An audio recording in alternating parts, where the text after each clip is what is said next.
మిథున రాశి వారికి మాఘమాస శుద్ధ అష్టమి అక్షయకాల భైరవ అష్టమి సందర్భంగా ఎలాంటి విధి విధానం పాటించడం వల్ల విపరీతమైన రాజయోగం, ఐశ్వర్యం, ఆనందం వీళ్ళ సొంతం చేసుకుంటారో ఈ వీడియోలో సవివరంగా సంపూర్ణంగా తెలుసుకుందాం.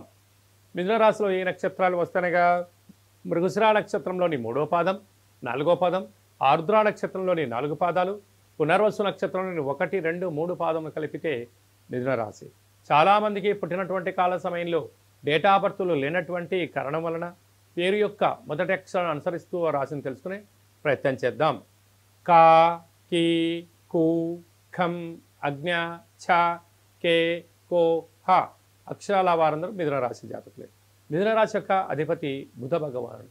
వీరికి రాశిలోనే కుజుడు సంచారం చేయడం వలన, కుజదోష ప్రభావం కారణం వలన యంత్రాలతో, ఆయుధాలతో, పై అధికారులతో, సహ ఉద్యోగస్తులతో, కింది స్థాయి ఉద్యోగస్తులతో గౌరవాన్ని ఇచ్చి పుచ్చుకోండి.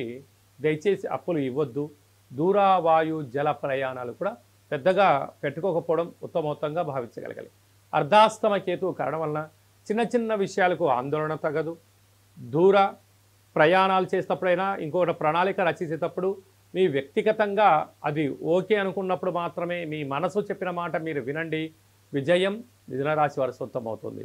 అలాగా ఏడాది తర్వాత రవి భగవానుడు మకర రాశిలో అష్టమ స్థానంలో బుధుడితో కలిసి ఉండడం వలన మీ జన్మ నక్షత్రం రోజున పూర్ణిమ, అష్టమి, అమావాస్య తిథుల యందున ఆవేశానికి దూరంగా ఉండండి.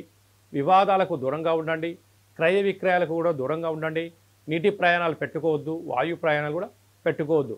వీలైనంత వరకు మౌనం, ధ్యానం, ఏకాగ్రత అనేటువంటి కార్యక్రమాన్ని ఆచరింప చేయడం వలన మిథున రాశి వారికి విపరీతమైన రాజయోగం, మనశ్శాంతి, ఆనందం మీ సొంతం కాబోతుంది.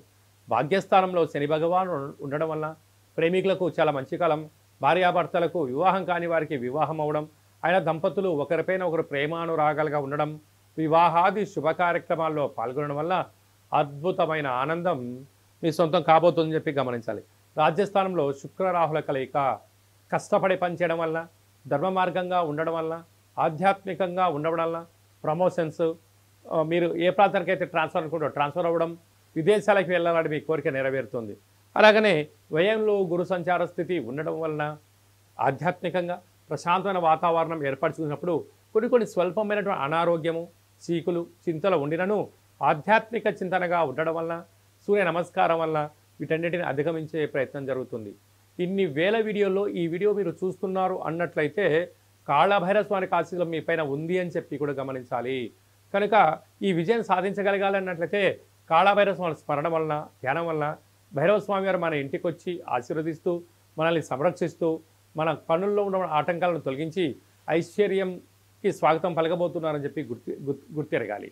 ఈ విధమైనటువంటి ఆలోచన కార్యక్రమంలో సాఫ్ట్వేర్ ఉద్యోగస్తులు, హార్డ్వేర్ ఉద్యోగస్తులు, వ్యవసాయ సోదరీమణులు, గృహ భవన నిర్మాణ కార్యక్రమం చేసేటువంటి వారు, మార్కెటింగ్ రంగంలో ఉన్న వారందరికీ కూడా ప్రశాంతత అవసరమని చెప్పి గుర్తుపెట్టుకోగలగాలి.